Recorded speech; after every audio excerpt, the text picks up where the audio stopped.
Hell, this is Grumpy Dave's Fabrications. We changed the name, and hopefully we're going to be doing a better video now. I'm actually going to concentrate on the video instead of just trying to film some of the work I'm doing on the car. There's Brittany. Earlier video you saw this. I couldn't do much with the camera because I spent 90% of my time underneath the car coming up. So half the time I was up here, half the time I was blocking the camera, the other half the time I'd be under the car. So I didn't bother filming it because I'm trying to make some changes, and I hope everybody appreciates them. You guys are great for hanging in there with me and subscribing and following along. Brittany's real close right now. Basically, a battery cable, a few pieces of wire added, a battery, 5 gallons of Good Golf 102 no knocks in here. I got to get the oil in her, and I'm hoping to get the radiator up and done because I'm trying to get this thing startable in 2 weeks. I want to hear this girl run. I got a couple more issues resolved with gauges and stuff. I found out this harness does not plug up to the gauges, so my alternator, I don't have to worry about it. You pick it up. But here,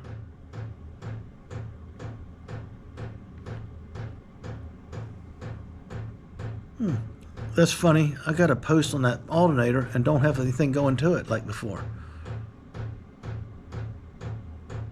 Maybe it didn't. I can't remember. I'll figure this stuff out as I go. That's the way I always do things, the hard way.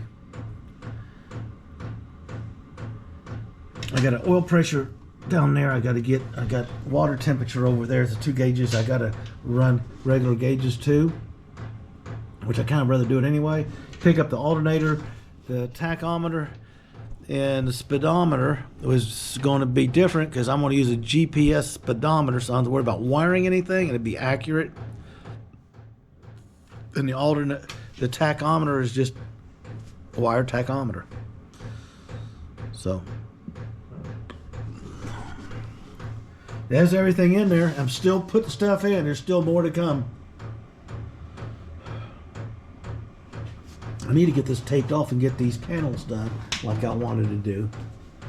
And to do that, I gotta get it all painted off, taped off, so I can paint this lip again and get it clean and ready. And then I gotta come in here and lay something across the car, up in here and everything, because the stuff I'm spraying up in here is like a bed liner. It'll be a beautiful finish. It'll help muffle noise down a little bit, but I don't want to get overspray on anything, because when the engine washes up, it's going to be red, black, and whatever. This strap here comes off. Okay, it's just to get it out of the way so I can get down in here and work right now.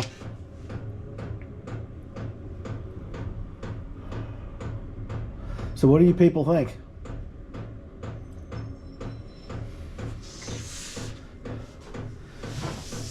We'll get a tire back on here shortly, because the holdup right now is the lines. If I had the transmission lines, I'm going to work around them as long as I can. I'm trying to work it out of the issue. Like I'm saying, I got to block the transmission up, jack it up, take the bolts out, and drop the cross member. I can't plug in the last sensor with it in place. Then I'll put it back up with the new hardened bolts I bought. I just have regular bolts in for the mock-up. I never changed them.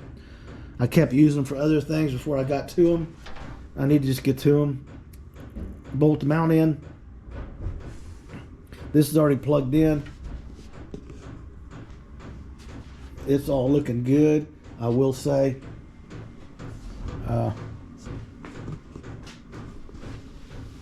You know, probably wouldn't hurt if I would get down. I'll get down, I won't get back up. I wonder what to do with this stuff. I wonder where my light is. Down there killing batteries is what I'm doing. It was down there when I was working on the starter. See how tight all that is? I mean, it's everything. And then making sure when the engine, the type of mount I use, it's not going to move a whole lot. It'll rock the car before it rubs anything. And I want to get this moved up like this. Okay? Because that way it won't be in the way of this. Won't be in the way of the dipstick. We're going to change and alter this dipstick and make our own dipstick. It goes on this thing. They use a flat one that keeps sticking. I'm going to go get a round cable one out of the junkyard with the little round thing on the end of it. And cut it the same length and get it in the handle and get it all set up and re-drill if I have to. Because it's so much easier. You don't have to sit there and bang away to get the line up. You can just stick it in and out. Because no matter what you do, it's going to be at an angle, so it's going to rub a little bit. So on a flat one, you have to hit it exactly at an angle. Because if you hit it flat, it catches the lip and stops. Okay? People? This is what we've done. Today we wired it. Here's the pigtails we were waiting for. There's the Bosch injectors we were testing on an earlier video. Okay? Make sure I don't get any dirt or any drop nuts and bolts in there. That's one of the last things I'll work on, is getting that. I want to get the oil in it tomorrow. I'm going to work on them fittings one more time. And once the oil's in, I'll dump the rest in here. I'm going to start working on getting this radiator set. Stuff like that, I'll be able to set the camera straight up and you can watch. A lot of times I'm doing stuff that, unless I got a camera person, you're not going to see, because I'm under the car today. I'm up here. I'm hanging over the front of the engine. I mean, I'd be moving the camera constantly and you wouldn't have a quality at all. So I apologize for that. It's just the nature of this build. And there she is, people. There she is.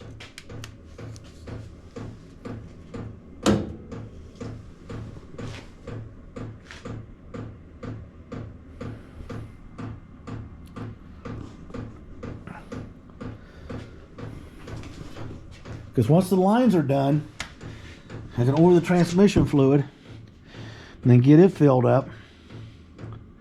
And like I'm saying, I got to make the dipstick thing. I got a couple little things to do here and there. I'm going to have some stuff to do up around the front. But basically it's wrapped up and he gets some basic wiring done. We can crank it over and then turn the fuel pump on and let it run. I'll probably spin it a few times without the fuel pump on just to get the oil pump working. Old trick we learned. That's like the thermostat thing. When you do a thermostat, no, I don't have one laying around. I drill a relief hole in it. And I had an old guy taught me that trick. And it stops the air pocket from locking up the engine, having an airlock in it. And it allows the air to be pushed by the thermostat and some fluid, so the hot antifreeze comes in contact with the thermostat, opens it up, the air will work out of the system faster, less of a chance of damaging anything. It's not going to hurt anything. Only thing you're going to have like I use the smallest drill bit I could. All it's got to do is burp the air from that side of the pump. Okay, so the water, it'll circulate, because you got to remember, we got to fill the steam pipes up, we got to fill up the heater core, these long hoses, the radiator, and the fill tank, and get the air pockets out of it. So it's going to take some effort. Still, I want to get this in because I want to design the fans I want to use and the fan control. There's a lot of stuff going on. It doesn't stop me from test firing the engine and getting things going, because I could always raise the hood and work on this and then lay the hood back down and go back to work on the body.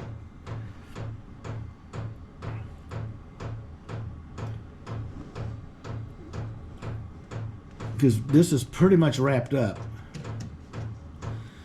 Because after it's done, it's test fired. I'm in here, and that'll all be on the camera. And I got to do the work on the deck lid. That'll be on camera. I'm going to use a laser level to line up my lines on this hood for sanding.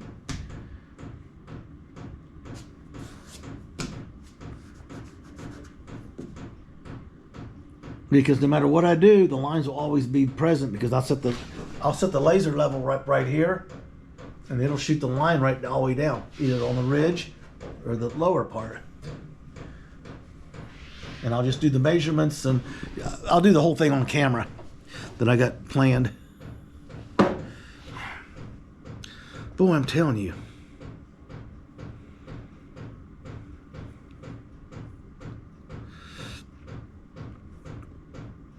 I think the next thing, it would be easier to work on an obsolete truck that hadn't been made for 50 years than this thing. Oh, I'm almost there. I can start reassembling stuff. It'll be simple. It'll be putting the gaskets in, the body gaskets, and the mirrors, and the strips, and making the door cards, and what I'm going to do for the interior. And I'm actually going to look forward to working on the body again.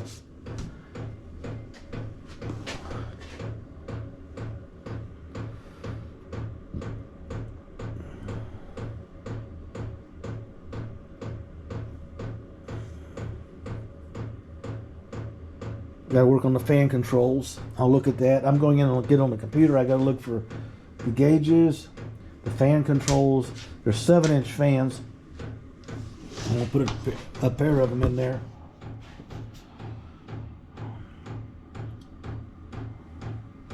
So I think tomorrow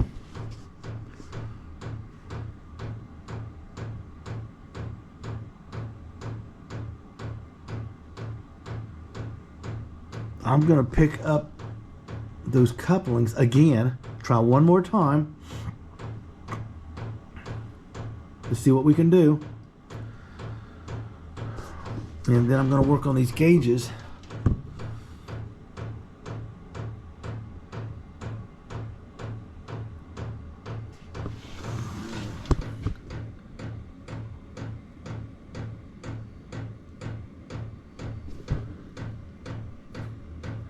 And then we'll go double check and make sure this LS engine, I've got every possible sensor plugged in.